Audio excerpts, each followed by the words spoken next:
What's going on, guys? Welcome back to WWE Network and Show, where I, Graham G.S. Matthews, break down all the original content I watch on the WWE Network and on Peacock. And today we're talking the first Raw talk of the year for January 2nd, 2023. Almost said 2022 there. With we had not Jackie Redmond, but Scott Stanford this week filling in for Jackie alongside Matt Camp. So they pretty much start the show running down the biggest headlines, and they follow a different formula than usual. They don't have Megan Morant walking backstage and, at SmackDown talking about the night that was. They kind of reserve that for the SmackDown Lowdown. They don't do that with Raw Talk, but they do have, slightly different change. But Matt Camp and Scott standing there, no podium that they usually have, no desk that they're standing behind. They're just kind of standing out in the open, and while they run down the biggest headlines, they show clips and recap what they're talking about. So, for example, when they recap Rollins and Theory, Bliss and Belair, Solo and Elias, they show clips from the match. And not only do they do that, they show it again later on when they talk about the matches again. So, I'm not really sure that change was necessary. I don't need to see Rollins and Theory a total of 3 times in one night, because we already got done just watching it on Raw minutes earlier.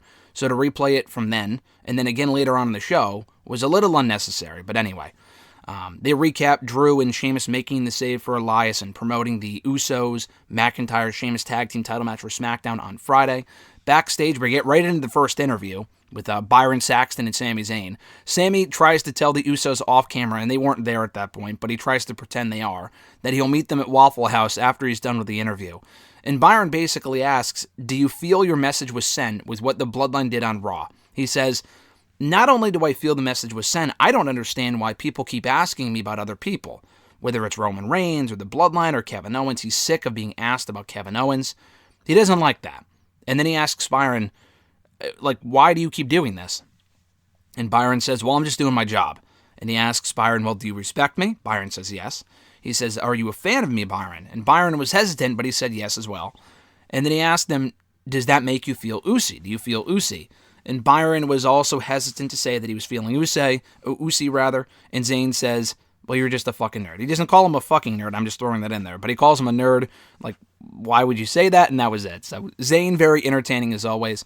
They replay the Dominic video, which was one of the more entertaining parts of Raw from this week, where he's acting tough and that prison hardened him and all this other sort of stuff. I thought that was great. Backstage, I think it was Byron again catches up, and not Kathy Kelly, that's what I almost said. Byron catches up with the Judgment Day, Rhea, no Dominic because he's still recovering from prison, I guess. But he was backstage with Balor, Damian Priest, Rhea Ripley, who were nowhere to be seen on Raw this week. Balor says that Dominic's mom should have been arrested instead. Dominic was just trying to defend Rhea Ripley. Balor says that he wasn't even read his Miranda rights, which, when Balor said that, I got a kick out of it. Now, I'm sure it might have been a coincidence. It very well could have been. But Balor knows Velveteen Dream from NXT. Now, you're probably wondering, why am I mentioning Velveteen Dream?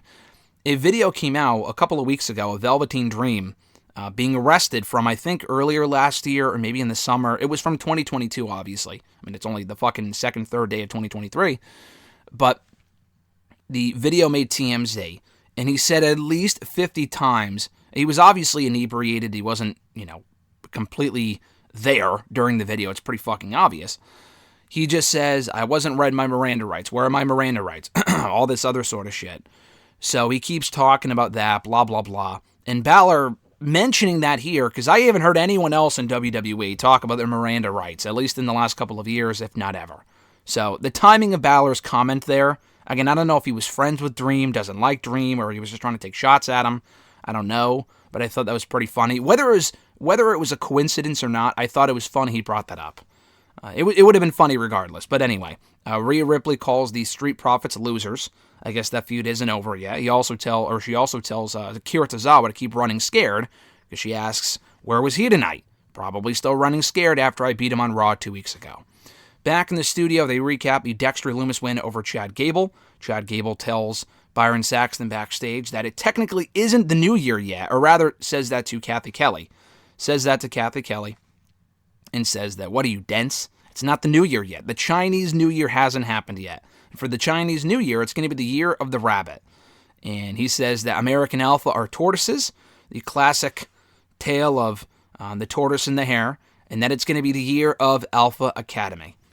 Back in the studio, they recap the Music City Showdown, Music City Street Fight between Solo Sikoa and Elias, which actually exceeded my expectations. I thought that was more fun than it had any right to be, including that great finish.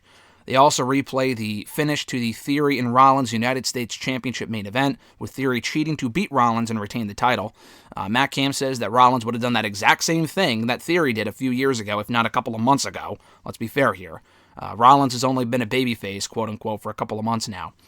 But he calls it a massive win for Theory. He also feels Theory is getting more confident by the week. From there, they recap the Bianca Belair-Alexa Bliss Raw Women's Championship match that ended in chaos with Bliss attacking Belair and the referee and everyone else, not everyone else at ringside, but going berserk at ringside.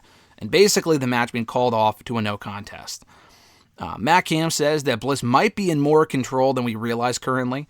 They also discuss Cody Rhodes' road to recovery. That was another highlight from Raw, where they showed that video of Cody talking about his return run last year and how he's currently on his road to recovery. And there are more videos to come. Camp just hopes that he's not being rushed back. He's not rushing back to compete in the Royal... I mean, he doesn't say the Royal Rumble, but it's pretty clear that he's coming back for the Rumble. Otherwise, why would they be airing these videos now? I guess he could come back after the Rumble, but people are going to get their hopes up for the Royal Rumble, so hopefully that's where this is headed. He's in it, and not only is he in it, but he wins it as well. And then to close out the show, they promote Charlotte Flair, the new SmackDown Women's Champion, LA Knight, and Drew McIntyre for Wednesday's edition of The Bump. So for the first Raw Talk of 2023, I thought this was a fine show.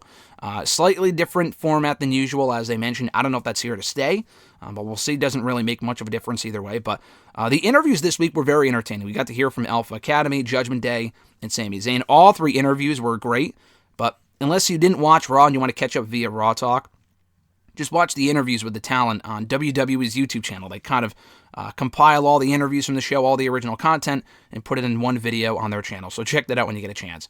Thank you guys for checking out my review of Raw Talk. I appreciate it. Be sure to like the video, drop a comment, share the video, and subscribe to the channel for more video, more content, daily content. I must say more Raw Talk, but more reviews of Raw Talk and stuff such as that.